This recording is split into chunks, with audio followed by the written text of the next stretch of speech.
Hi, this is Matt Baker.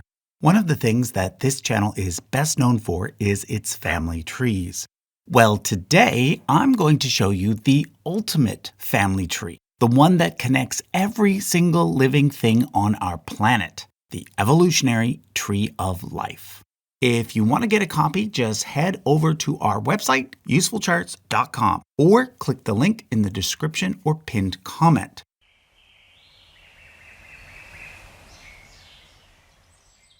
At the very bottom of this chart is LUCA, which stands for Last Universal Common Ancestor. This is the single-celled organism from which both bacteria and archaea evolved, as well as all other living things on the planet. Now, as to where LUCA and its ancestors came from, well, that is a question that falls outside of the theory of evolution, and therefore I won't be addressing it in this video. However, this doesn't mean that scientists have absolutely no clue about how the first living cells arose from non-living matter.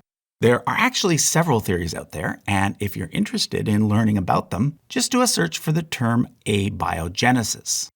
I should also point out that I've put viruses over here, unconnected to the main tree. That's because we're still not sure exactly how viruses are related to life.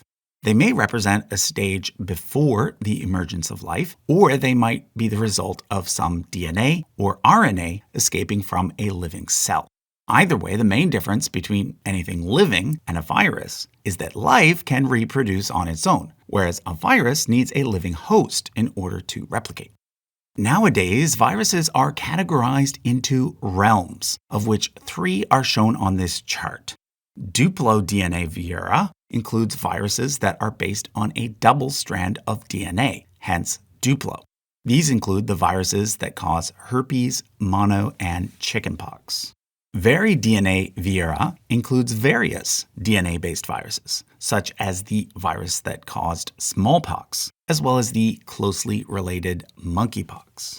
However, most viruses that you're likely to be familiar with fall under ribovira because they are dependent on RNA rather than DNA.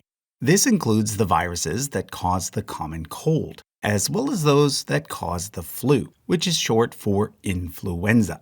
Take note that there is in fact a difference between a cold and a flu being the more serious of the two. But of course, more serious than both a cold or a flu is COVID, which is caused by a coronavirus. Coronaviruses fall under the Nidoviralis category. Finally, take note that the ribovira also includes the viruses that cause measles, mumps, and rabies, as well as HIV. Okay, we're now ready to move up from LUCA to the earliest branches of life.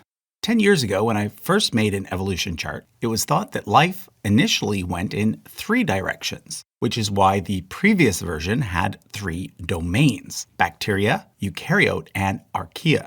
However, nowadays the leading theory is that there should be only 2 domains, bacteria and archaea, with eukaryotes evolving out of archaea.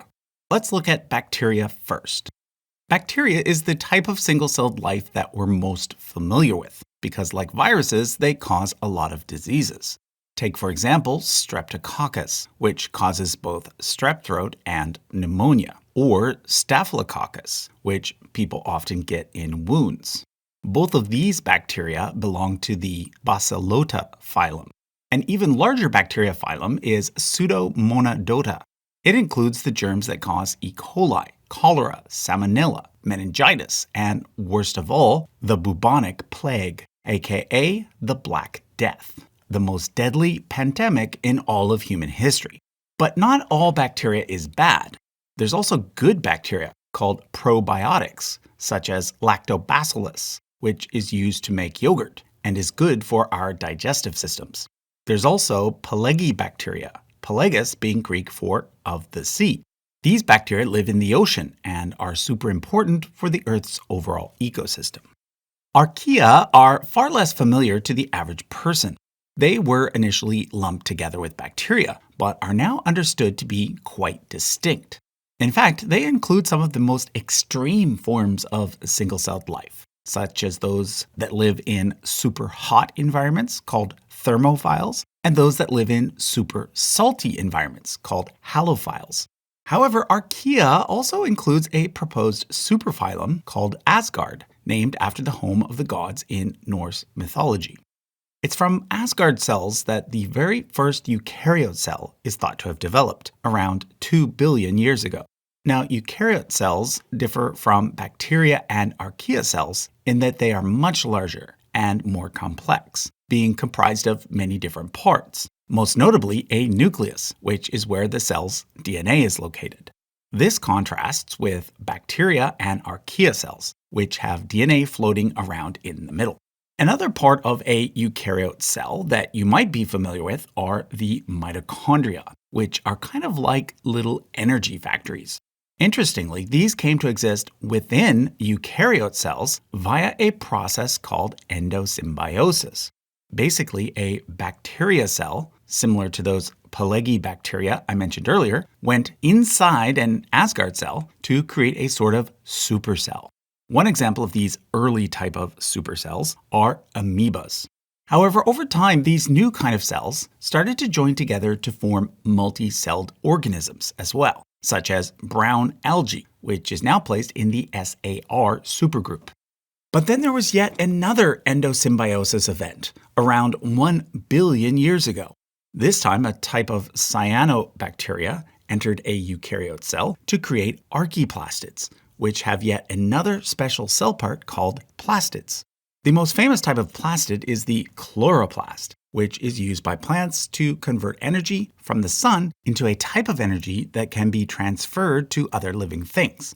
As humans, all of the energy that we have comes from eating plants, or from eating animals that eat plants, or in rare cases, from eating animals that eat plants. Take note that some types of brown algae did not originally have plastids, but perhaps inherited them from red algae.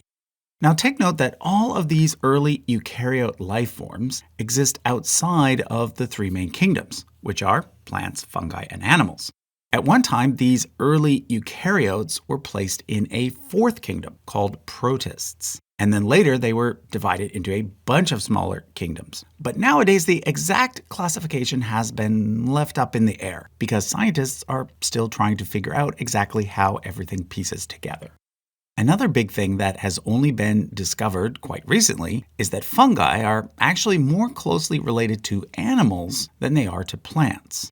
This is because both fungi and animals evolved around 1 billion years ago from early opisthokonts, whereas plants did not. The term opisthokonт comes from a combination of Greek words that means something like rear pole. That's because simple opisthokonts have these sort of tail-like things called flagellum. Now for the rest of this episode, as well as episodes 2 and 3, I'll be focusing entirely on the animal branch. However, take note that in episode 4, I will be coming back to talk about both plants and fungi, so stay tuned for that. Anyhow, the earliest types of animals probably looked something like sea sponges, which, to be honest, don't really seem like animals, even though they are. You see, despite the fact that sea sponges don't move, they are in fact animals because they have animal cells, just like you and me. Corals, which belong to the same phylum as jellyfish, also don't move, but they at least have a very simple nervous system. And it is the nervous system that eventually allowed animals to evolve the ability to move, react, and eventually to think. But I'm getting ahead of myself. The other big thing that developed early on in the animal branch is bilateral symmetry. You only have to look in the mirror to understand what this is. It's the reason why you have 2 eyes, 2 ears, 2 arms, 2 legs, etc. Basically, if you draw a line down the center of your body, or that of most animals, you get 2 sides that mirror each other. With the emergence of bilateria, animals went in 2 very different directions. There's the protostome branch and the deuterostome branch. These 2 terms mean mouth first and mouth second, referring to the different ways that animal embryos can develop. Most animals have a digestive system with a mouth on one end and an exit hole on the other. Protostomes develop the mouth first and then the exit hole, whereas deuterostomes do the opposite. The other big difference is that the protostome branch went on to produce life forms with an exoskeleton, or outer shell, like insects, for example. Whereas deuterostomes went on to produce life forms with an endoskeleton, meaning that they have their hard parts, called bones, on the inside. Let's look at protostomes first. The earliest types of protostomes were the ones that don't have exoskeletons, such as flatworms and earthworms. But then came mollusks, which do, such as snails and clams. The most interesting type of mollusks are the cephalopods, which include squid and octopuses. Their ancestors would have had shells too, but at some point they lost them. However, they gained something potentially better, eyes, very similar to our own, which is a great example of something called convergent evolution. These are instances where similar structures evolved independently of each other on different branches of the tree. Octopuses, in particular, are also among the most intelligent non-human animals on the planet, which just goes to show that there's no one branch on the tree that is necessarily more advanced than any other. Now, while I'm here, I'll point out the fact that most living things can be categorized according to the very old naming system developed by Swedish biologist Carl Linnaeus back in the 1700s.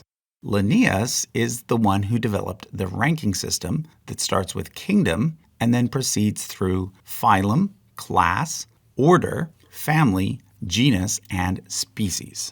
So, to make things clear, many species make up a genus. Many genera make up a family. Many families make up an order. Many orders make up a class. Many classes make up a phylum. And many phyla make up a kingdom.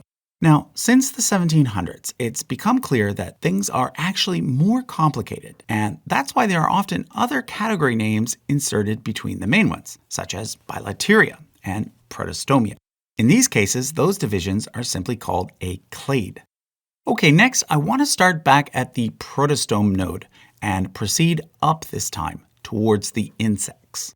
But first, I want to point out this event here, the Cambrian explosion, which occurred around 540 million years ago. You see, this is the point in which animal life started to go in a bunch of different directions, as evidenced by the wide variety of fossils that can be found after this point. However, it's important to remember that creatures with bones or shells leave better fossils. So it might just be that 540 million years ago was when shells and bones became more common. Regardless, it was around this time that the first tactopods evolved. Tactopod meaning organized feet. This category includes tardigrades, which look like tiny bears wearing hazmat suits. But more importantly, it includes the massive Arthropoda, which has all the spiders, insects, and other creepy crawly things. These were the very first animals to leave the water and crawl onto land, although obviously some, like crabs and lobsters, still live in the sea. The very first arthropods would have looked something like this, kind of like a millipede. Note that it has a segmented body and lots of legs. All modern arthropods have the same basic body plan, but with modifications. For example, insects evolved to have only 6 remaining legs. However, another 6 of their former legs evolved to serve as mouth parts. In addition to this, most of these segments fused over time, so that insects are now left with only 3, the head, thorax, and abdomen. Contrast this with spiders, who, as you probably know, have 8 legs and only 2 segments. But what you probably didn't know is that most of their legs evolved from the same appendages that now serve as mouthparts in insects. Spiders' 2 mouthparts, or fangs, actually evolved from what used to be their antennae, and 2 of their former legs evolved to become pincers, which are much larger on the closely related scorpions. Another thing to note is that crabs are actually more closely related to insects, being that both of these groups evolved from early crustaceans. Insects, however, fall under the category of hexapods, because like I said, they all have 6 legs. Some insects also developed wings early on, such as dragonflies. But regardless of whether an insect crawls or flies, technically speaking, most insects are not bugs. Although the word bug is used casually to refer to any creepy crawly thing, from a scientific point of view, only those insects belonging to the Hemiptera order are true bugs. The largest category of insects is actually the Holometabula superorder. These are insects such as beetles and butterflies that go through a metamorphosis involving 4 stages: egg, larva, pupa, and adult. Included in this group is the Hymenoptera order, which includes both ants and bees, arguably some of the most intelligent insects due to their complex social structures. Okay, let's now go all the way back down to Bilateria and follow the Deuterostome branch instead. However, the most important Deuterostome phylum is Chordata. Chordata includes lancelets as well as all the vertebrates, which are animals with backbones, protecting a column of nerves that run down the back. The earliest vertebrates would have looked similar to lampreys, which have a mouthful of teeth but no jaw. Now, once the jaw evolved, things went in 2 directions. On the one hand, we get fish with skeletons, primarily composed of cartilage, like sharks and rays. And on the other, we get fish with skeletons primarily made of bones, which are much harder. If we follow this bony fish line, we'll see that things once again split in 2. We get ray-finned fish and lobe-finned fish. The vast majority of fish that you're likely familiar with are ray-finned, meaning that they have simple fins like this that flap, helping the fish to swim in the water. All ray-finned fish belong to the Actinopterygii class, which contains about 50% of all known vertebrate species. Most of these, in turn, are teleosts, which can then be broken down into 2 main clades, the Autocephala and the Euteleostae. Autocephala includes catfish, sardines, tetras, and carp, with the carp order being the one that goldfish and koi belong to, as well as minnows. Whereas Euteleostae includes cod, salmon, and the percomorphs. Percomorphs are, evolutionary speaking, newer fish in that they mostly developed after the extinction of the dinosaurs. They include edible fish like tuna, halibut, and perch, but also popular aquarium fish like guppies, cichlids, and bettas. And then there's one of the strangest fish of all, seahorses, named because they have upright heads that look like horses. Let me now tell you about lobe-finned fishes. Although far less common, they are super important in that it is from the lobed fin fish, or Sarcopterygii, that all land vertebrates descend. So as you can see from this diagram, lobe fins are more complex than ray fins.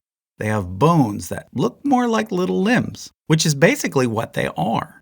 Although lobed fin fish just use them to flap and hence swim, this would later allow certain creatures to do a bit of crawling in shallow water as well. The main lobe-finned fish that are still around today are the coelacanths and the lungfish.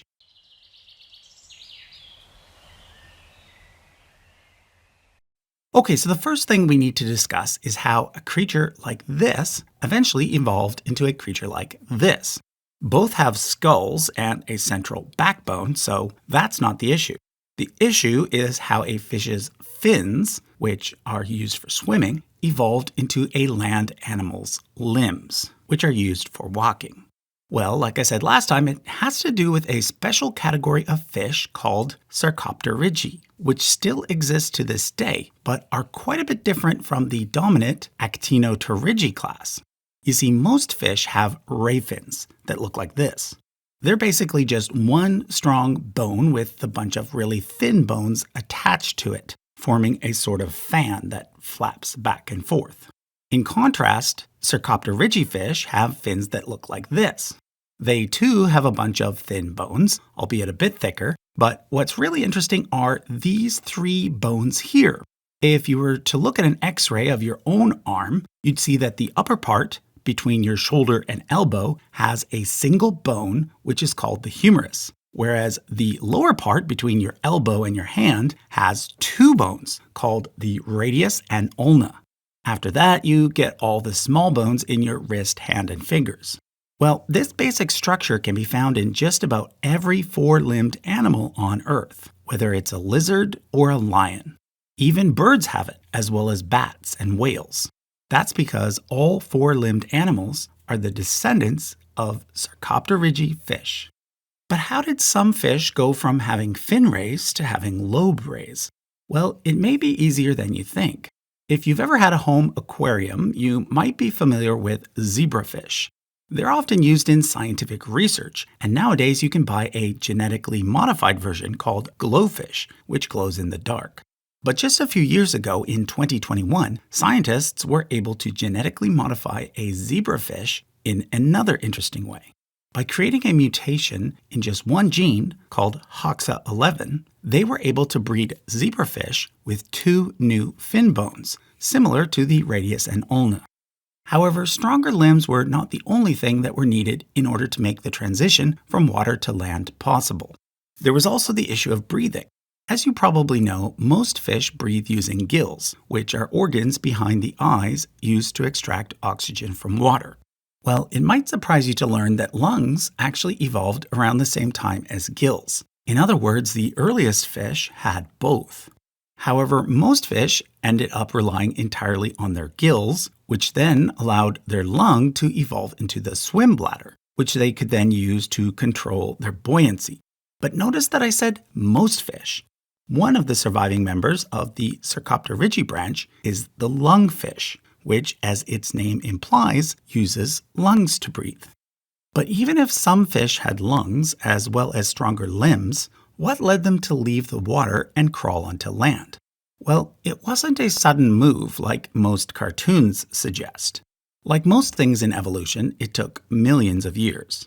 First of all, it's important to remember that vertebrates were not the first animals to leave the water. Insects beat them onto the land by tens of millions of years, and plants and fungi were there even earlier. Which is good because once the vertebrates arrived, they needed something to eat. And eating is one explanation for why some fish eventually ventured into shallow water, and then into shallower water, and then even more shallower water, and so forth. You see, one of the great things about shallow water, from a fish's perspective, is that it has less predators. So once there were ample insects to eat there, why wouldn't a fish move into that neighborhood? Now, I've taken a little longer to explain this part of the tree because it's often the part that some people find hard to accept. In the past, creationists liked to talk a lot about missing links and how no one had ever found a fish with feet. Well, that's no longer an argument they use because in recent decades, we've actually found fossils that look exactly like a half-fish, half-lizard-like creature. The most famous of these is Tiktaalik, discovered in 2004. Living around 370 million years ago, it had scales and gills, like a fish, but also a flat head and strong downward-facing limbs, like a lizard. Note in particular that it had 4 limbs. This is important because every single vertebrate after this point also only has 4 limbs, which is why they are called tetrapods. The earliest tetrapods, such as Ichthyostega, would have been amphibious, meaning that they could live both in water and on land. Some tetrapods still can, and these are placed in the amphibian class, the two most well-known groups being salamanders and frogs. Take note that a toad is just a special type of frog, with drier skin and shorter back legs. All non-amphibian tetrapods are amniotes. This is because they evolved to have an extra layer that surrounds their embryos, forming what's called the amniotic sac. Evolving around 320 million years ago, this served to better protect the embryo, and hence it allowed certain tetrapods to lay eggs on land instead of in the water, like frogs and salamanders still do. The end result was that amniotes were able to venture further and further away from the water. At this point, tetrapods split in 2 very different directions. We get the synapsid line, which eventually led to mammals, and the sauropsid line, which leads to reptiles and birds. For the rest of this video, we are going to focus exclusively on the sauropsids, returning to the synapsids in episode 3. First of all, take note that the word sauropsid literally means lizard face, even though not all reptiles are actually lizards. Lizards are actually just one type of reptile, but because they are the most common type around today, people sometimes use the two terms interchangeably. All lizards, such as geckos, dragon lizards, chameleons, and iguanas, belong to the Squamata order, as do snakes. Snakes are included because they actually evolved from earlier lizards that went on to lose their legs.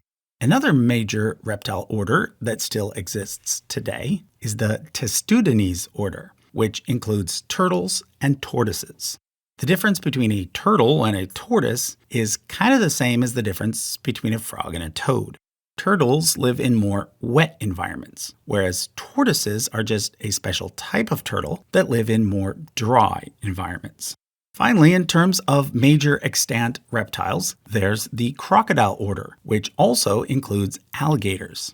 The easiest way to tell the difference between a crocodile and an alligator is to look at their nose, although you obviously don't want to get too close. Crocodiles have a more pointy nose, like a V, whereas alligators have a more roundy nose, like a U. Note that crocodiles belong to a subgroup of reptiles called archosaurs, which means that they are more closely related to dinosaurs than either lizards or turtles. Now, before I move on to talk about dinosaurs, let me point out 3 orders that are often associated with dinosaurs, but were not actually true dinosaurs in the technical sense.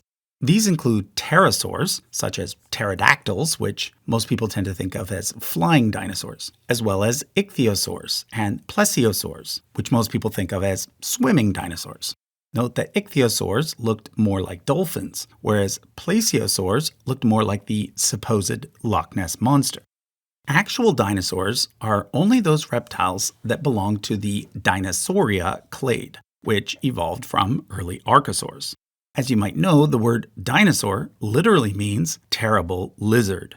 It was coined in 1842, around the same time that the very first partial dinosaur skeletons were found and preserved. Now, humans around the world had been finding individual dinosaur bones for centuries before this, but it wasn't until the mid-1800s that geologists started to realize that they belonged to an extinct form of large reptiles.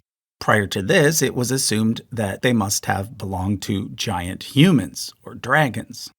Nowadays, we know that dinosaurs lived approximately 240 years ago and can be divided into 2 main categories: Ornithischia, meaning bird-hipped, and Saurischia, meaning reptile-hipped. This is somewhat confusing because birds eventually evolved from Saurischia. Anyhow, ornithischian dinosaurs were mostly plant-eating, and they include well-known genera like Ankylosaurus, Parasaurolophus, Stegosaurus, and Triceratops. In contrast, Saurischian dinosaurs include both plant-eaters, called sauropods, as well as carnivores, called theropods. Sauropods, like the familiar Brontosaurus, are those really big dinosaurs with long necks. In fact, they were the largest animals to ever walk the earth.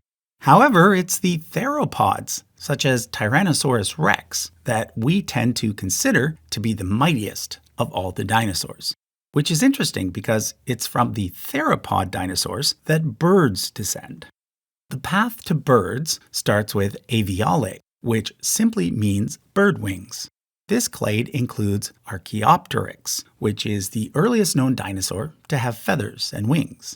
Remember, pterodactyls are not true dinosaurs, and their line died out. Archaeopteryx is therefore also considered to have been the first bird, even though technically it does not belong to the aves or bird class. Now, this is where I have to point out an anomaly on this chart. As I mentioned last time, living things are still classified using the old Linnaean naming system, which works like this. Inside a kingdom are many phyla. Inside a phylum are many classes. Inside a class are many orders, and so on. There's never supposed to be a phylum within a phylum, or a class inside a class. But in this case, we do have a class within a class. We have the Aves class nested inside the reptile class. This is because when Linnaeus made the original system, he didn't know that birds were descended from reptiles. He thought they were a totally separate category, and therefore he classified them as such. But we now know that birds definitely descend from reptiles, from dinosaurs to be exact. So does this mean that birds are dinosaurs? Well, technically speaking, yes. Although in common usage, we tend to reserve the word dinosaur exclusively for the now extinct non-avian dinosaurs. Birds are also technically reptiles, but again, in common usage, we tend to use the word reptile only for non-avian reptiles. Because of this change in understanding, some taxonomists want to stop calling aves a class and simply consider it a general clade instead. I've opted to keep it as a class because I think generally people still tend to think of birds as being distinct from other reptiles, which is why they end up being a class inside a class. Okay, when it comes to birds, the oldest type, cladistically speaking, are ostriches and the related emus and kiwis. Ostriches cannot fly, but evolved from earlier birds that could. Next comes fowl, which can be divided into waterfowl, like ducks, and landfowl, like chickens. Some fowl, like geese, are very good at flying, while others, like chickens, can fly only a little bit. Of course, one of the most important things about fowl is that they are a major food source for humans, not only in terms of their meat, but also their eggs. All the remaining birds fall under the category of neo-aves, or new birds. To explain their origin, I first need to introduce you to some of the terms used for measuring time in the deep past, which I've largely avoided up to this point. In episode 1, I mentioned the Cambrian explosion, which is so named because it occurred at the beginning of the Cambrian period, the first of 12 time periods that cover the last 540 million years, give or take a million. Now, take note that the starting date of 540 million years ago was chosen not because that's when life began, but rather because that's when life started to go in a bunch of different directions, as evidenced by the fossil record. So, after the Cambrian comes the Ordovician, Silurian, Devonian, Carboniferous, Permian, Triassic, Jurassic, Cretaceous, Paleogene, Neogene, and Quaternary. Now, throughout the history of life on Earth, there have been 5 major extinction events caused by either asteroid impacts or volcanic eruptions, or some other huge catastrophe. In each case, these events caused the majority of species living on the planet to die out completely. However, this in turn helped drive evolution, because the species that did survive could suddenly take advantage of a dramatically new situation. So what we find is that following each one of these major extinction events, we get what was once a small branch of the tree suddenly going in a bunch of new directions. So for example, after this one here, that's when we suddenly got lots of different types of insects and bony fish. And this one here, well, that's around the time that the first land vertebrates started to really thrive. But then came this one, the PT extinction. It's named that because it marks the transition between the Permian and Triassic periods.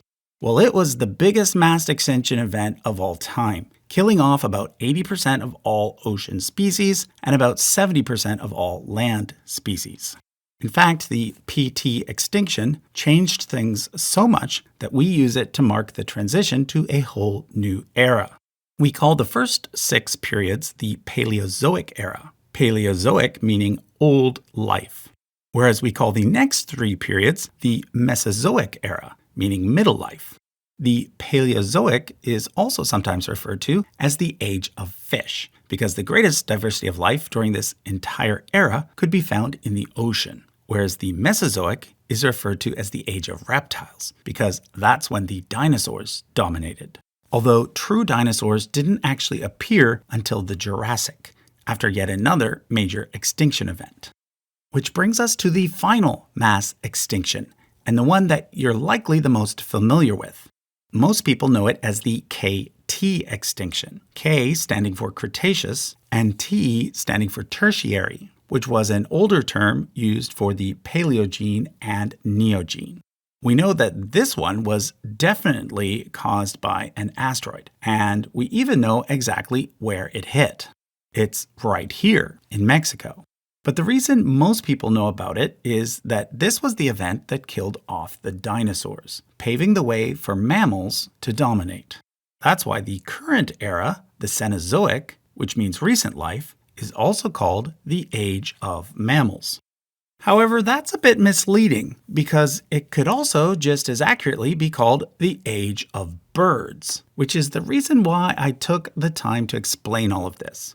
You see, it was right after the KT event and the extinction of the dinosaurs that the neo-aves really took off. Or to put it another way, it was after the KT event that the non-avian dinosaurs were replaced by the avian dinosaurs. Okay, so let's now take a look at the neo-aves. First off, there's the seabirds, which include herons and pelicans, but also penguins. And then there's the shorebirds, which include seagulls and their relatives. The word columbia comes from the Latin columba, which means a pigeon or dove. So that's why these birds are in the Columbiformes order. Take note that there's no real difference between a pigeon and a dove, besides the fact that we tend to use the word dove for the smaller species in this group. The word apodiformes literally means footless, even though birds in this order, such as hummingbirds, do actually have feet. It's just that they have rather small feet, so small that they can't even use them to walk or jump. All other neo-aves fall into the land birds category, which could more accurately be called the tree birds category, because the defining feature of this group is that they mostly live in trees.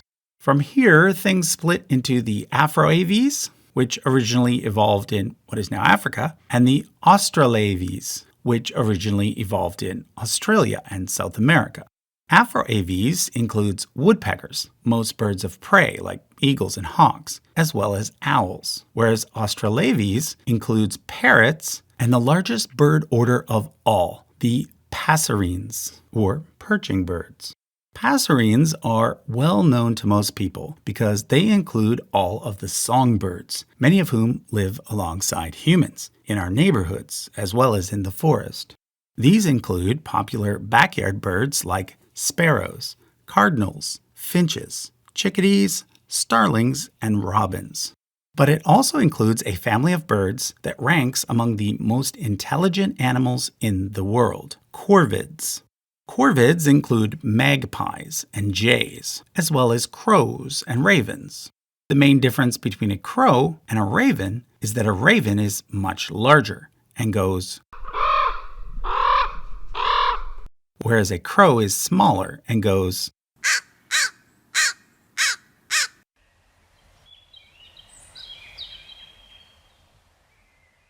Okay, last time I pointed out this circle here, which represents the very first amniotes.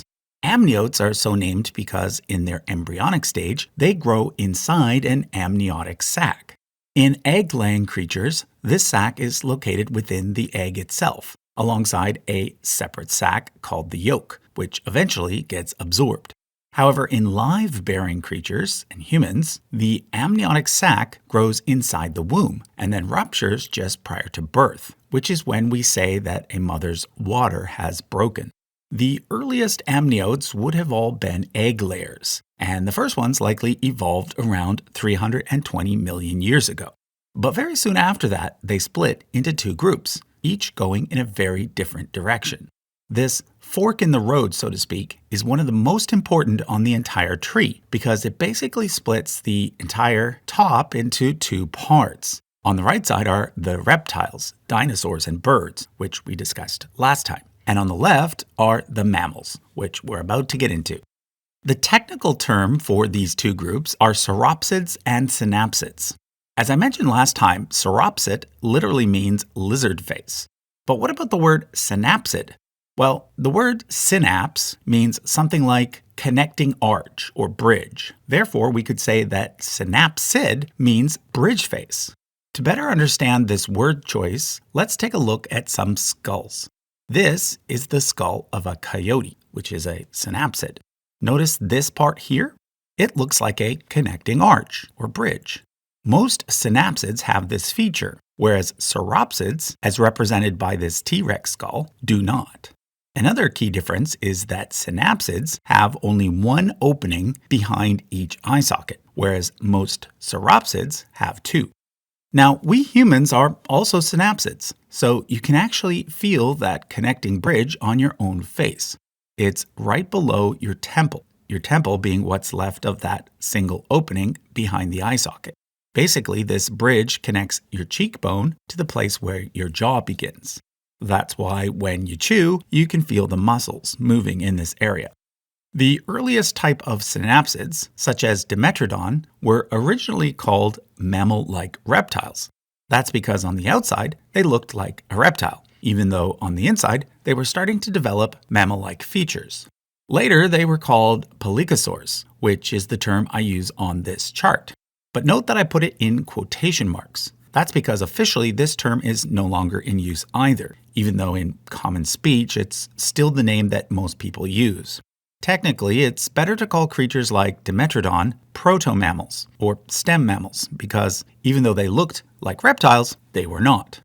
Now, in episode 2, I introduced this chart called the geologic timescale, which divides the last 540 million years into 12 periods. Well, pelycosaurs lived during these two periods here, the Carboniferous and the Permian. But then during the Permian, they were replaced by a new kind of proto-mammal, the therapsids, which included cynodonts, meaning dog-teethed. These creatures managed to survive the massive PT extinction event and then really started to thrive during the early Triassic.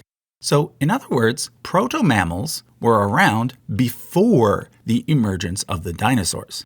In fact, up until the mid-Triassic, the synapsids were the dominant land animals, not the sauropsids.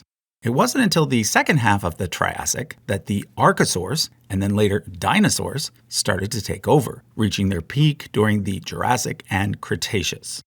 And then, of course, came the KT extinction, in which a massive asteroid hit the Earth, wiping out all of the non-avian dinosaurs. The explosion would have been equal to about 1 billion Hiroshimas, but it wasn't just the actual impact that caused the extinctions. It was the aftermath, too. Initially, there would have been radiation, firestorms, and tsunamis. But then perhaps worst of all that debris thrown up in the air would have blocked the sun for about 2 years, meaning that plants couldn't perform photosynthesis. But it was this event, as well as the previous 2 extinction events, that helped drive the evolution of mammals. One theory is that once the dinosaurs became dominant, the main proto-mammals to survive were the smaller nocturnal ones, because they were better at hiding from big predators. This helps explain some of the additional changes that occurred to synapsid skulls. You see, another feature of later synapsid skulls is that the jaw is made up of just one large bone, whereas the jaw in sauropsid skulls is made up of several bones. So what happened to those other jaw bones? Well, we synapsids actually still have them, but ours are really, really tiny and located in our ears. They help us to hear much better than reptiles and birds do. Synapsid skulls also developed a secondary palate, which separates the nasal cavity from the oral cavity. This allows us to smell much better than reptiles and birds do. But whereas synapsids have superior hearing and smelling, sauropsids have better vision. They have 4 cones in their eyes, whereas we have only 3, and most mammals have only 2. This all makes sense if we consider that our synapsid ancestors were mostly nocturnal. If you're moving around in the dark, being able to distinguish between colors isn't really all that important, but being able to hear well and smell well is. Another feature that proto-mammals developed was the ability to regulate their own temperature rather than simply relying on the sun for warmth. This requires a lot more energy, but it paid off because warm-blooded creatures are more adaptable, being able to grow faster and survive in different environments, including cold nights and deep holes underground. One way proto-mammals managed to regulate their temperature was by developing fur. Another was by developing the ability to secrete fluids, like sweat, for example. Which brings me to the feature for which mammals get their name, mammary glands. Mammary glands produce milk, which mothers initially used not to feed their babies, but simply to keep their eggs moist. Over time, however, it ended up being the primary food source for mammal newborns, which allowed them to stay closer to their mothers, and hence away from predators. Now, we tend to think of all modern mammals as being live bearers, but there are still a few around that lay eggs, such as platypuses and echidnas, both of which live in Australia and belong to the monotreme order. Monotreme meaning one whole. This is a reference to the fact that they, like birds and reptiles, have just one whole that they use for all their bodily functions. All other mammals are therians, meaning beasts. And they can be divided into two categories, marsupials, which again only live in Australia, and placentals. Marsupials give birth to live young, but in a not quite ready state. Once they leave the womb, they crawl up into a special pouch called a marsupium, where they continue to develop a little more. Now, the marsupials that you're probably most familiar with are kangaroos, but there are others still around like koalas, wombats, and opossums. And up until around 60,000 years ago, there were many more as well, some of them quite large, like the rhino-sized Diprotodon and the cat-like Thylacoleo. The vast majority of mammals, however, are placentals, meaning that they develop placentas during pregnancy, which feed their young until they are fully ready to be born. So no egg and no need for a pouch. Now, in order to explain the two main branches of placentals, Boreoeutheria and Allantogenata, I need to first tell you a bit about prehistoric continents. As you probably know, there was once just one big supercontinent on Earth called Pangaea. It existed during the Triassic period, which was right around the time that the very first mammals appeared. But then, during the Jurassic period, it started to break up, with Australia coming off first, which is why the mammals there are so different. Eventually, though, the largest chunk of Pangaea split into two main parts, Laurasia in the north, being comprised of what would eventually become North America, Europe, and Asia, and Gondwana in the south, which was basically South America and Africa squished together. So the reason why we have two main types of placentals is that the Boreoeutherian mammals initially evolved in Laurasia, whereas the Atlantogenatan mammals initially evolved in Gondwana. Let's look at Atlantogenata first. It can be split further into Xenarthra, which developed in West Gondwana, and Afrotheria, which developed in East Gondwana. Xenarthra means strange joints, and they are so named because they have some extra parts in their spine. Examples include armadillos, sloths, and anteaters. In contrast, Afrotheria consists of aardvarks, manatees, and most notably, elephants, including the two main types still alive today, African elephants and Asian elephants. However, if we were to go back just 4,000 years, there would be a third kind as well, mammoths. For the rest of this video, we'll be dealing with Boreoeutheria, which can also be split in two. First, there's Laurasiatheria, which is named after that northern supercontinent I mentioned earlier.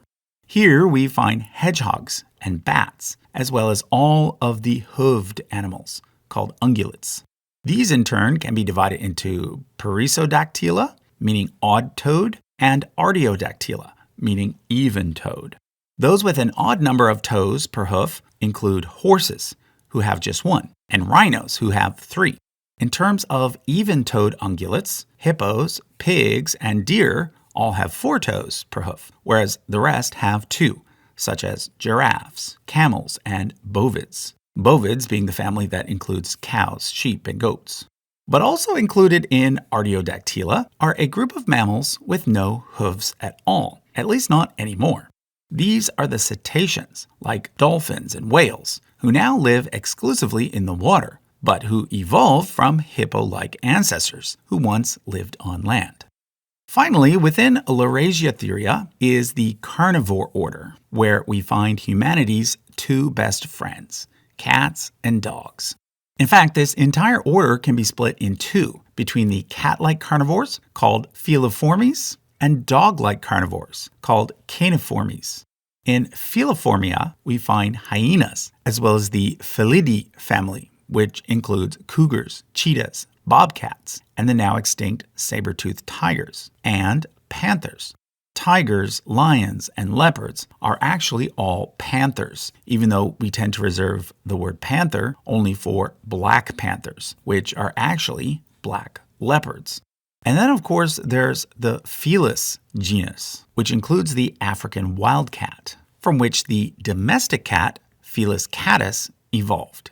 On the dog-like side are many different families, such as the ones with bears, skunks, raccoons, seals, and otters. But then, of course, there's Canidae, the dog family, which includes foxes, coyotes, and wolves. It was from the gray wolf, Canis lupus, that the domestic dog evolved. Okay, so that takes care of Laurasia. Let's now look at Euarchocontoglires, which is so named because it is made up of Euarchoconta, meaning true rulers, and glires, which means mouse. Glires has more than just mice, though. It includes rabbits, as well as all the rodents, which can be divided into beavers, porcupines, squirrels, capybaras, rats, and hamsters. Euarchoconta includes tree shrews, as well as the most important mammal order of all, at least to us, the primates. Even the word primate itself indicates its importance, as it literally means of the first rank. But again, this is obviously from the human perspective.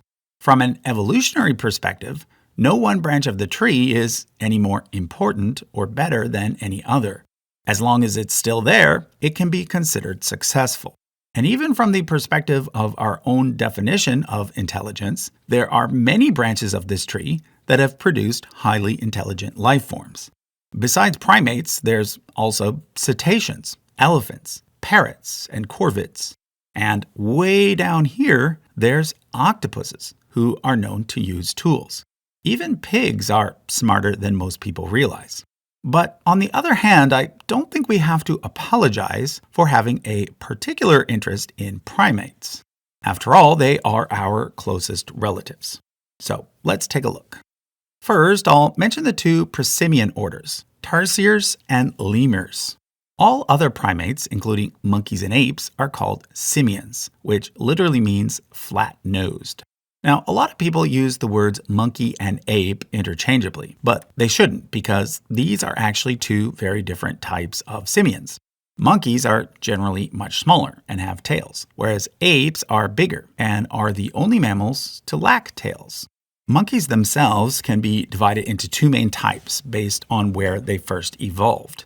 So there are Old World monkeys from Africa and Asia, and New World monkeys, mostly from South America. In terms of apes, most belong to the hominid family, or great apes. But there's also one family of lesser apes, the gibbons. The great ape family currently consists of 4 genera: gorilla, pongo, aka orangutans, pan, which includes common chimpanzees and bonobos, and finally, Homo, humans. As you probably know, humans are most closely related to chimpanzees, which is why I added an extra node here representing their last common ancestor.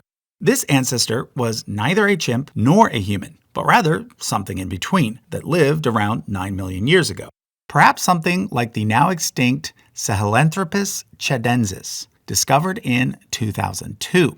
What's more certain is that around 3.5 million years ago, our ancestors were Australopithecines, meaning southern apes. This now extinct genus was first discovered in 1924, but was made famous in the 1970s with the discovery of this partial skeleton, nicknamed Lucy. Since then, more complete skeletons have been found, and the genus has been divided into many different species, and perhaps even multiple genera. Now, before I move on, I want to shout out Etere Matza, who produced all of the images for this part of the tree. You may know his work from the Stefan Milo channel, but if you want to follow Etere directly, you can do so on Instagram. I'll leave a link to his profile in the description. Eventually, one of the Australopithecus species evolved into a new genus called Homo, the earliest known species of which was Homo habilis, meaning handyman, because this species is known to have used stone tools. A little later came Homo erectus, meaning upright man. The first fossils of this species were found in Asia way back in 1891, but since then similar fossils have been found in Africa as well. Some researchers simply call these African specimens African Homo erectus, but others consider them to be a totally different species and instead label them as Homo ergaster, meaning working man. Either way, it is from the African hominid that all humans today descend, by way of an intermediate species called Homo heidelbergensis. But before we move forward towards Homo sapiens, I want to first point out this species here, Homo floresiensis, discovered in 2003 on the island of Flores in Indonesia. This early hominid stands out because it was much smaller than all the other Homo species, perhaps due to island dwarfism. Initially, it was thought that they might still have been around as recently as 10,000 BCE, but more recent estimates have pushed that back closer to 50,000 BCE. There are currently two main theories as to where these hobbit-sized people came from. One is that they descended from Asian Homo erectus. The other is that they were actually the remnants of an earlier species, perhaps as old as Homo habilis. But back to Homo heidelbergensis, a species that lived from around 700,000 years ago to around 200,000 years ago, and lived in both Africa and Europe, and perhaps even as far away as China. This species was the common ancestor of Neanderthals, Homo sapiens, and Denisovans. Neanderthal fossils were the first fossils to be recognized as belonging to some type of prehistoric human, as far back as 1856, which was 3 years before Darwin's On the Origin of Species. Nowadays, we have 400 Neanderthal specimens and have completely mapped out their genome, from which we now have firm evidence that Neanderthals and Homo sapiens interbred with each other. In contrast, we only learned about Denisovans in 2010, and we currently only have around 10 specimens.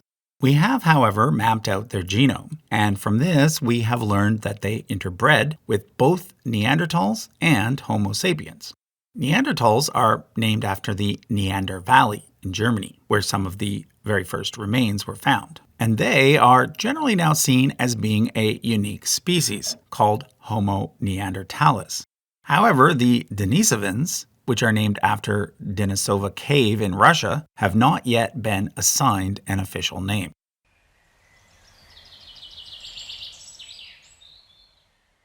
Now, the main difference between the three kingdoms boils down to how each one obtains its food.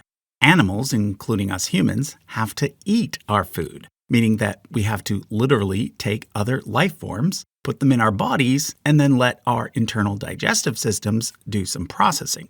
Similarly, fungi also need to obtain their food from other sources. But a fungus doesn't need to ingest its food because it has the ability to absorb it externally.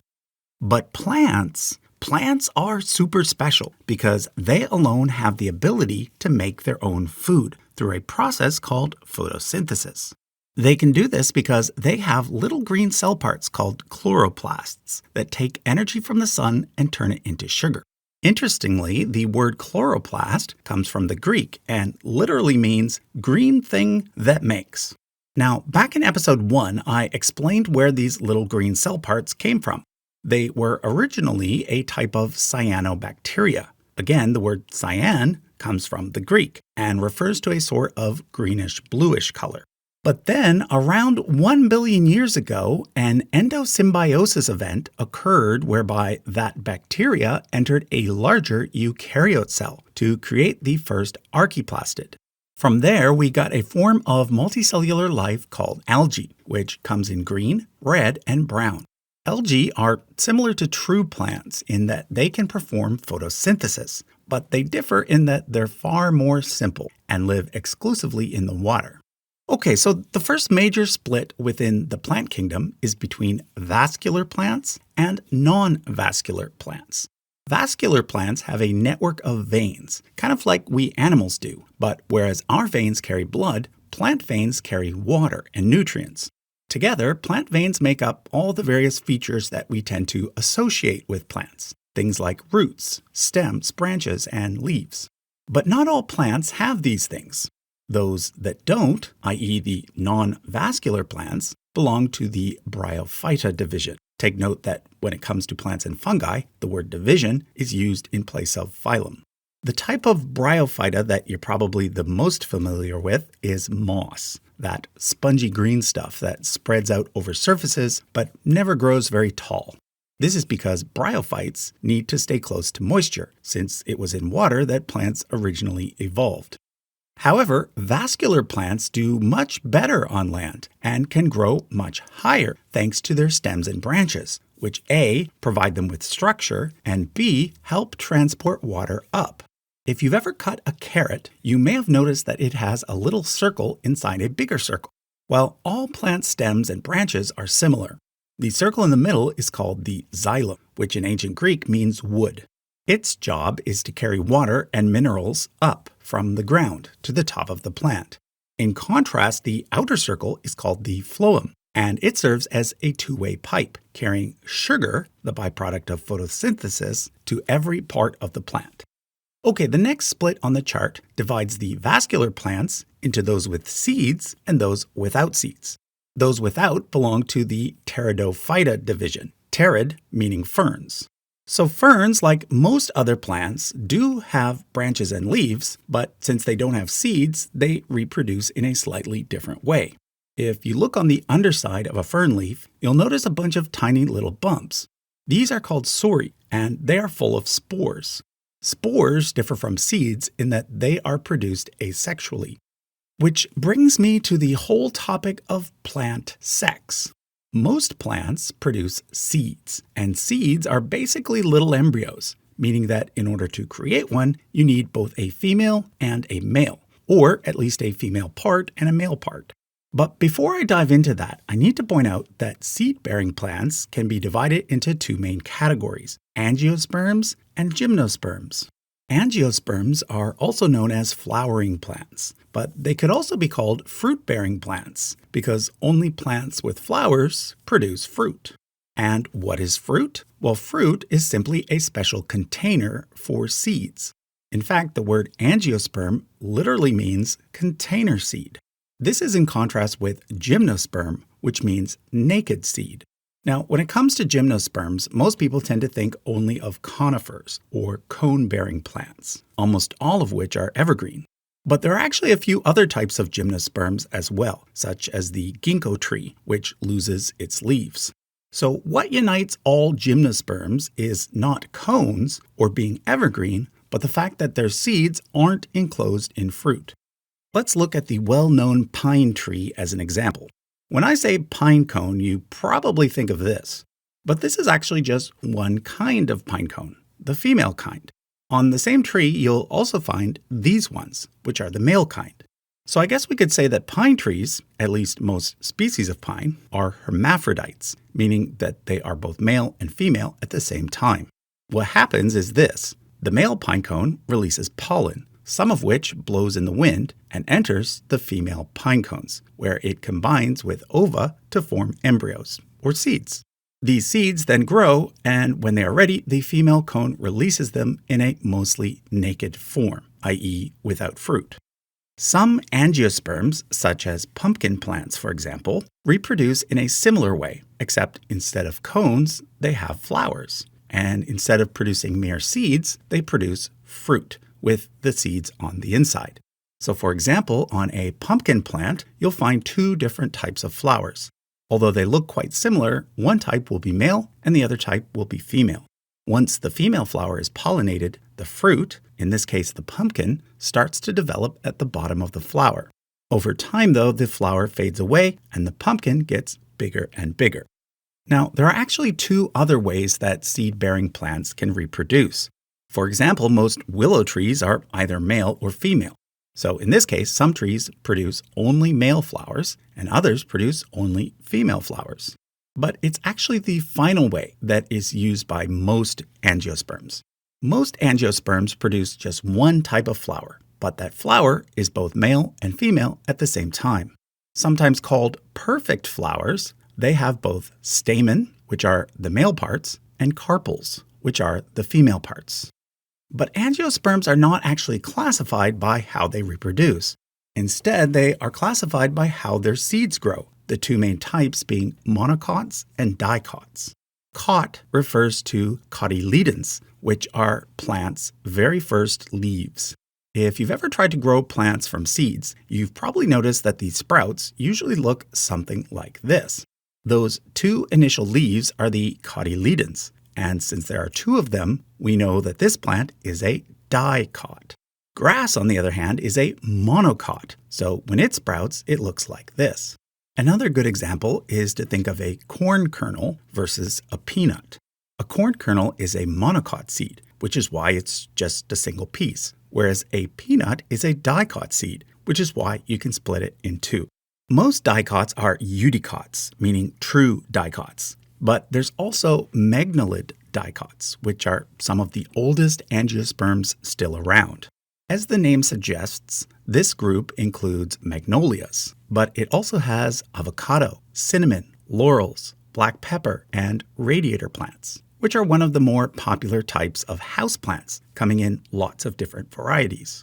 If you have a peperomia plant at home, you'll notice that its flowers look more like long, thin cones than normal flowers. That's a reminder that it belongs to the oldest category of flowering plants, going all the way back to when flowers were still evolving from cones. Let's look at monocots next. This is where we find almost all of the plants that start out as bulbs, like onions and garlic, as well as lilies and tulips. But it's also where we find major tropical fruits, like coconuts, bananas, and pineapples. Finally, and perhaps most importantly, it contains all of the grasses, which include the world's three largest food crops: wheat, rice, and corn. But now comes the big category, the eudicots, or true dicots.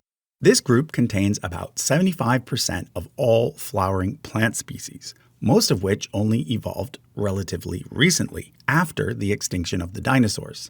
Eudicots are mostly split into either rosids or asterids. But before we look at them, let me point out a few exceptions. Two of the oldest eudicot families are the lotus family and the buttercup family, which also includes poppies, from which we get opium. Then there's the Caryophyllales order, which includes all of the various types of cactuses, as well as the famous Venus flytrap, one of the few examples of a carnivorous plant. It also includes carnations and the Amaranthaceae family, which contains spinach and beets. Okay, let me now introduce you to rosids and asterids, the two main categories of eudicots. The terms come from the names of two famous flowers, the rose and the aster, or daisy. Although, take note that aster literally means star. That's because asters look like stars. Not this kind, but this kind, which we call an asterisk. Now, the really neat thing about daisy-like flowers, such as the sunflower, is that each flower is actually a constellation of many tiny little flowers. Even each petal is technically its own flower, having evolved from multiple petals that fused together. But the asterid category contains more than just fancy flowers. It also includes many plants that we eat and drink, such as carrots, coffee, olives, and the Lamiaceae family, which includes most herbs, such as mint, basil, oregano, and thyme. And then there's the Solanaceae family, also known as nightshades, which is ironic because sol means sun. So is this a sun-related family or a night-related family? Well, the origin of the term nightshade is debated, but one thought is that it's because some of the plants in this family are quite dangerous, ranging from poisonous berries that can kill you immediately to tobacco, which, if you smoke enough of it, will kill you over time. But it also includes many plants that are not dangerous, like potatoes and tomatoes. Which brings me to the age-old question, Is a tomato a fruit or a vegetable? Well, the answer may surprise you. It's actually both. From a botanist's point of view, it's a fruit. That's because it's a seed container that grows out of a flower. However, from a culinary point of view, it's a vegetable. That's because the word vegetable is actually an arbitrary term used for any part of a plant that is edible but not sweet. So vegetables can be leaves, like spinach, stems, like celery, seeds, like lentils, flowers, like broccoli, roots, like carrots, bulbs, like onions, or even fruit, like tomatoes. Another part of certain plants that can be edible are tubers, which are a part of the root system. The most famous tuber is, of course, the potato. So if you've ever wondered why potatoes and tomatoes can be so closely related yet look so different, now you know why. They are simply different parts of a plant. Let's now move over to the rosids. There is actually no foolproof way to tell the difference between a rosid plant and an asteroid plant just by looking at them, because the technical difference has to do with seed formation. However, generally speaking, rosid plants usually have more obvious stipules, which are those little things that stick out between a branch and a leaf stem. Unlike asterids, rosids include both small plants as well as big ones, aka trees. A tree is defined as any large plant with a central trunk. We've already run across trees in the conifer section, but those were the evergreen ones.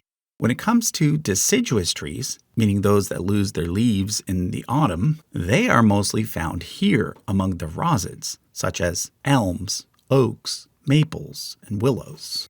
However, rosids also include many edible plants, such as squash, beans, grapes, citrus fruits, and cacao, which is used to make chocolate. And then very closely related to the rose flower itself are apples, as well as peaches, plums, and all the various red berries.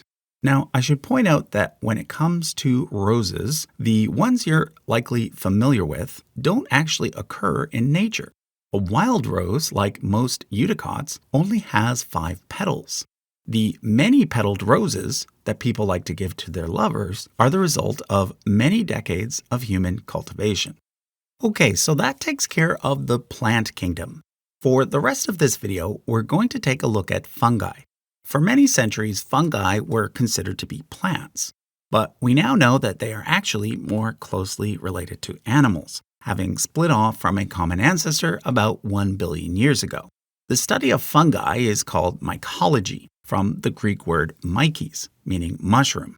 But there are a lot of other types of fungi beyond just mushrooms. A good example is bread mold, which is considered a lower fungi. If you let it grow, you'll notice that it creates a huge network of tiny little threads. These are called hyphae, and even mushrooms have them. It's just that in that case, they are usually underground. It is the hyphae that does what fungi are best known for, decomposing organic material. So for example, if you let molds grow on an apple, the apple will eventually disappear, and you'll be left with a puddle of brown goop. That's because the fungi will have basically eaten the apple. Higher fungi can be divided into 2 main divisions: Basidiomycota, meaning club-like fungus, and Ascomycota, meaning sac-like fungus. Ascomycota includes common molds, as well as fungi that creates a symbiotic relationship with algae to create lichen. However, it also includes yeast, both the type that causes infections, as well as the type used to make bread. It does this by eating the sugar in the flour, creating gas that then causes the bread to rise. Another example of the fact that fungi can be either good or bad is these 2 closely related types. Again, one type creates infections for humans, such as ringworm and athlete's foot. But the other type is used to make the antibiotic penicillin. Remember, fungi are good at eating or destroying things. So in the case of penicillium, what the fungi destroys is bad bacteria. So we've just learned how to use this to our advantage. Under Ascomycota is also truffles. Besides mushrooms, truffles are the other main type of fungi that humans eat. However, they are far more rare and thus usually quite expensive. The final thing I want to mention in terms of Ascomycota is Prototaxites. I haven't included them on this chart, but long ago, around the same time that the first vertebrates walked on land, this giant fungus was actually the largest organism on land, about as tall as a 3-story building. Okay, let's now look at Basidiomycota, and in particular, the Agaricomycetes class. The word agaric is the technical term for any fungi that produces mushrooms, in particular the kind with a rounded cap with gills underneath. We tend to think of the mushroom part of an agaric as being its main part, but in actual fact, it's simply the equivalent of its fruit. In other words, a mushroom is the part of the fungus responsible for reproduction, in this case by producing spores. The main part of an agaric, or any fungi for that matter, is actually the network of hyphae that I mentioned earlier, which in this case is located underneath the mushroom. The largest mushroom order is actually the Polyparalis order, which includes all of the shelf fungi that grow on the side of trees. In contrast, the main type of edible mushroom, Agaricus bisporus, also known as button mushrooms, belongs to the Agaricales order, which also includes shiitake mushrooms, psychedelic mushrooms, and the super poisonous deathcap mushroom. But perhaps the most recognizable mushroom of all, made famous by the Super Mario game, is Amanita muscarius, known commonly as the fly agaric, because it can be used to kill flies.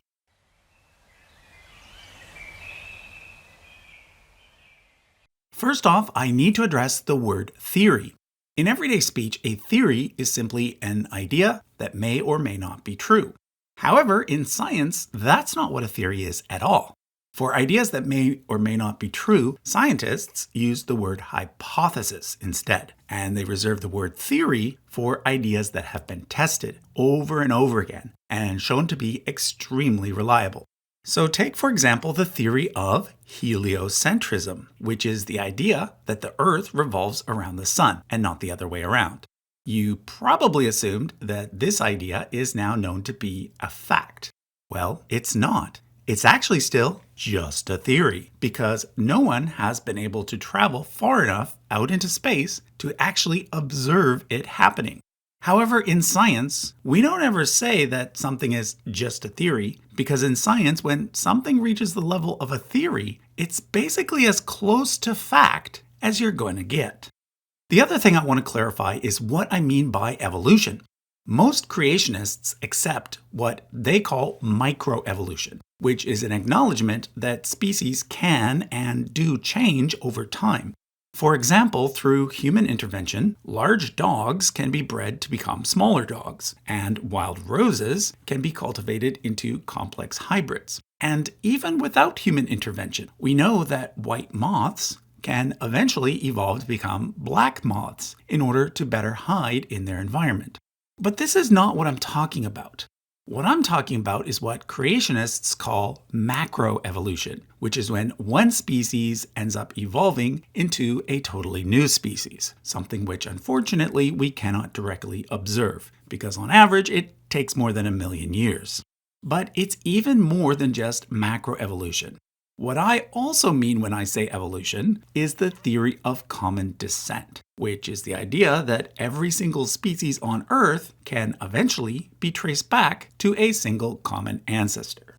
Now, the opposite of the theory of evolution is the theory of creationism, which is not just any belief in a creator God, but specifically the idea that God created each species on Earth at pretty much the exact same time, and that all of those species have, for the most part, remained the same ever since. So according to creationists, fish were created at the same time as birds, and mammals at the same time as insects. So why am I so sure that creationism is wrong and that evolution is right? Well, I'm going to give you 6 reasons, starting with this one. The older a geologic layer is, the less diverse and less complex the fossils found within it will be. You see, over time, changes occur to the Earth's surface, and new layers of rock end up forming on top of older layers of rock. This means that, generally speaking, the deeper down you dig, the further back in time you go. If creationism were true, you'd expect to be able to find, on average, the same sorts of fossils wherever you look. But this is not what we find. For example, lions, which according to evolution appeared only recently, are never found at deeper levels. They're only found in more recent layers, such as at the La Brea tar pits. On the other hand, fish, which have been around for much longer, are found both near the top as well as down in much deeper, older layers of the earth. It would take just one discovery of a fossil that goes against this pattern to disprove the entire theory of evolution.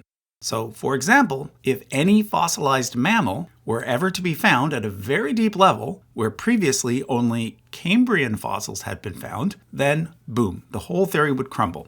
But that has never happened, because whenever fossils are found, they always adhere to a very clear pattern. Lots of different types near the top, including the most complex forms of life, fewer and more simpler forms as you go down. So if you were to chart out all of the 250,000 plus fossil species found to date, according to how old each one is, you'd end up with a chart that looked like, well, something like this. Okay, reason number 2. All animals share the same basic anatomy, even when it doesn't make sense. To put it another way, whether we're talking about reptile species, bird species, mammal species, or even humans, while each species may look very different, each one is actually just a variation on the same basic body plan. One that has 4 limbs and a head, with 2 ears, 2 eyes, 2 nostrils, and just 1 mouth. This indicates that all animals evolved from just one original species, and then went in different directions from there. You'd think that if a creator had designed each species from scratch, there'd be a bit more variety in terms of body plans. Like, why no turtles with 6 legs? Or mammals with 4 eyes? Let's look at things in even more detail. Take, for example, our arms. As I mentioned in episode 2, humans have a single bone in our upper arm called the humerus, followed by 2 bones in our lower arm called the radius and ulna. These are then followed in our hands by carpals, 5 metacarpals, and 5 phalanges. Well, every single reptile, bird, and mammal, even bats and whales, have this exact same set of bones, just in different proportions. Again, this indicates that we all evolved from just one original species that had this arrangement.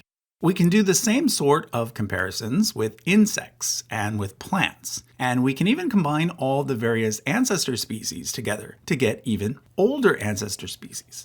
In the end, we'd end up with, yet again, something like this. Now, before you argue, well, God just used designs for basic body plans that work really well, and that's why we see them repeated. Well, let me remind you of the second half of point number 2. All animals share the same basic anatomy, even when it doesn't make sense. A good example of something not making sense is the laryngeal nerve, which goes from the brain to the throat and is an aspect of the general animal body plan that we all share. There's a bit of a design flaw in that the laryngeal nerve loops around the aortic arch instead of going straight to the larynx, which would have been easier. For most animals, this isn't much of a problem. However, for giraffes, it creates a rather ridiculous scenario in which that nerve has to go all the way down the long neck, loop around the arch, and then go all the way back up again. Doesn't seem like something a designer would do, but it does make sense if giraffe necks simply evolved to get longer over time. An example in humans is our faulty sinuses. If you want to learn more about them, I suggest you check out this video by Stefan Milo, which I'll link to in the description. Now, all of this talk of faulty design brings me to reason number 3. Many animals have body parts that they no longer need. Take, for example, dolphins and whales. Unlike most mammals, dolphins and whales have only 2 limbs, their fins, instead of the usual 4. However, if you look at their skeletons, you'll find that they actually have bones for back limbs that they don't use. In fact, those bones are located entirely inside their bodies. This is because once upon a time, the ancestor of all dolphins and whales was a four-legged land creature. But over thousands of years, as that creature spent more and more time in the water, it no longer needed its back limbs, and therefore they just kind of whittled away. Even humans have features like this, which are known as vestigial structures. My favorite example is that of goosebumps. In most mammals, goosebumps serve the purpose of making an animal's hair stand up, either when it's scared, so that it looks bigger, or when it's cold, so that it can warm up. Humans still get goosebumps when they're scared or cold, but because we no longer have much hair, they no longer do anything, except make our skin look like we've got a bunch of little pimples. All right, moving on. One of the things that makes evolution so hard to accept is that it takes millions of years, and therefore we can't see it happening in real time.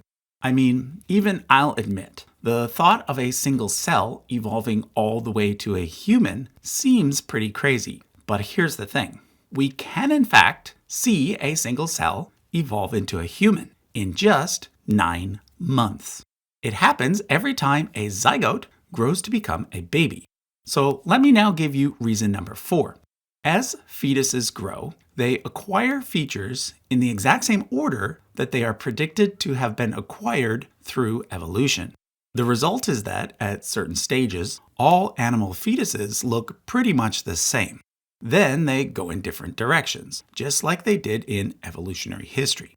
In order to better understand the significance of this, imagine 5 different Lego sets, all of which start out with the exact same set of instructions. But then 4 of them get an additional set of instructions, and 1 doesn't. Next, imagine that of the remaining 4, 2 get a third set, called Part 3A, and the other 2 get Part 3B. Finally, imagine that those same 4 all get a 4th and final set of instructions, but that this time each set is unique. Now, if a creator was designing 5 different Lego sets, they could do it this way, but they wouldn't have to. If they wanted to, they could simply make 5 different Lego sets, all with different pieces and with different instructions. So even if you believe that God created every species at the exact same time, you can't deny that God did it in a way that made it seem like some species were designed off the plans of others. As if God was experimenting, which is weird because God is supposed to be perfect, and therefore God shouldn't have to use trial and error. So once again, if we put all these step-by-step building stages for each species together and then sorted them out based on what built upon what, well, you guessed it, it would look something like this. So either evolution is true or God went out of the way, and I mean really out of the way, to make it look like evolution is true, going as far as to make sure that only the fossils of really simple life forms ended up in the deepest layers of the earth. Okay, for my last 2 points, I'm going to get a bit more technical. As you probably know, the actual instructions for living things are stored in a structure called DNA. Well, a single strand of DNA is called a chromosome, and most animals have several chromosomes, a full set of which is stored in every cell in their bodies. The number of chromosomes a species has varies quite a bit, from this ant, which has just 1, to this butterfly, which has about 450. But keep in mind that the number of chromosomes doesn't indicate how old a species is in terms of evolutionary history. This is because chromosomes can both split and fuse, and they do so often, although by often I mean every few million years or so. And because they split and fuse so often, and can do so in various different ways, some chromosomes end up being really long, and others end up being really short. Now, how is this useful in terms of providing evidence for evolution? Well, even though chromosomes can vary quite a bit, you'd expect that 2 species that were very closely related would have very similar chromosomes, both in terms of number and size. So to test this, let's take humans. We have 46 chromosomes, or 2 sets of 23. According to evolution, our closest ancestor is the chimpanzee. So how many chromosomes do chimpanzees have? Well, they have 48, or 2 sets of 24. as do gorillas and orangutans. But let's place one of their sets of 24 next to one of our sets of 23. Take note that on this chart, H stands for human and C stands for chimpanzee. Well, what do you know? Most of the chromosomes match almost perfectly. The only one that doesn't is our chromosome number 2. But in that case, there are 2 chimpanzee chromosomes that when put together match it almost perfectly. The most likely explanation for this is that our common ancestor, like most great apes today, had 2 sets of 24 chromosomes. But then at some point in the branch that led to humans, 2 chromosomes fused to become 1, reducing our total to 2 sets of 23. So my reason number 5 is, just like a DNA test can determine who your closest human relatives are, comparing broad similarities in DNA can determine who our closest animal relatives are.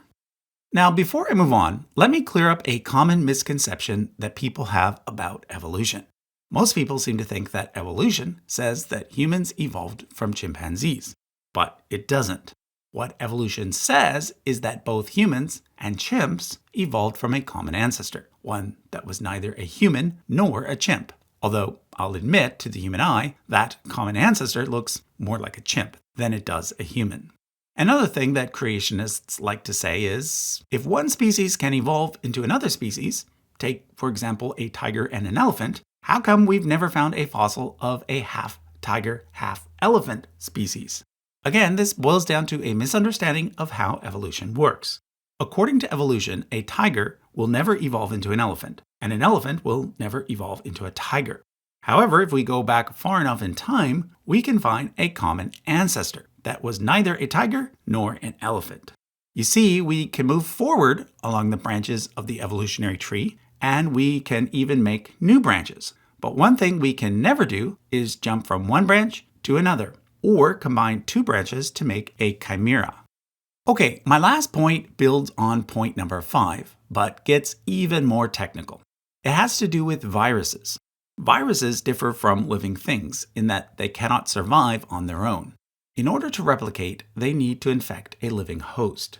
Well, sometimes a piece of a virus's DNA or RNA actually gets inserted into the host's DNA, and then from there continues to get copied to future generations. Whenever this happens, the new sequence is called an endogenous retrovirus, or ERV. Usually the ERV doesn't cause any harm. It's basically just the equivalent of the virus leaving a bit of graffiti saying, "I was here." Now, don't start freaking out over the thought of a virus being able to change your DNA. From the standpoint of a human lifespan, ERV events are extremely rare. But over hundreds of millions of years, they do add up. So much so that it is estimated that around 8% of the human genome is basically viral graffiti. Another way to look at it is to see these ERVs as being sort of like fossils, but in our DNA. Each one is a record of something that happened a very long time ago. Species that are closely related to us, such as chimpanzees, have virtually the exact same ERVs as we do, in the exact same places, whereas species that are less related have less ERVs in common. Again, we can use ERVs to map out the past and to find out which species are more related to which species, and even build a tree based on our findings that will look, one last time, like this. So reason number 6 is endogenous retroviruses serve as markers for when changes in DNA occurred, and thus can be used to map out the tree of life. So, whether we chart out species by where their fossils are found, or by how similar their body plans are, or by how much DNA they share in common, everything leads to the same conclusion. There's a pattern to life on Earth that can be best described as looking like a tree, in which, from the top down, each branch eventually merges with other branches, which then merge with other branches, and so on, until we get to one single trunk. Going the other way, from the bottom up, life started small, But over time, mutations that turned out to be useful led to permanent changes in some species. And as the process repeated itself, not only did more and more species come to exist, but more and more categories of species. Hence, all the branches of the tree. Again, I'll admit it's a pretty difficult thing to wrap one's mind around. But that's because our human brain did not evolve to think in terms of hundreds of millions of years. Logically, we can understand what the number 100 million means, but it's really hard for us to truly grasp just how long 100 million years really is, and how, given that much time, how a sequence of tiny little changes can in fact add up to a massive amount of change by the end. Now, before I go, I want to say two things. First, keep in mind that accepting evolution does not mean giving up one's belief in God. For some people it does, but for many others it does not. That's because accepting evolution and believing in God can go hand in hand. Secondly, understanding evolution takes time. If you're on the fence, this one video is probably not going to be enough to convince you. Therefore, I'm going to leave you with a few book recommendations that will help you explore further. If you're going to read just one book, it should be either Why Evolution is True by Jerry Coyne or The Greatest Show on Earth by Richard Dawkins. Both cover a lot of the same ground that I covered in this video, but in much greater detail. Another great book is Your Inner Fish by Neil Shubin. It demonstrates how our own bodies serve as a testament to all the various changes that have occurred throughout evolutionary history. Now, for those of you who are religious and might be interested in reading something from an author who shares that in common with you, I'll give two final recommendations: Finding Darwin's God by Kenneth Miller and Life's Solution: Inevitable Humans in a Lonely Universe by Simon Conway Morris. Thanks for watching.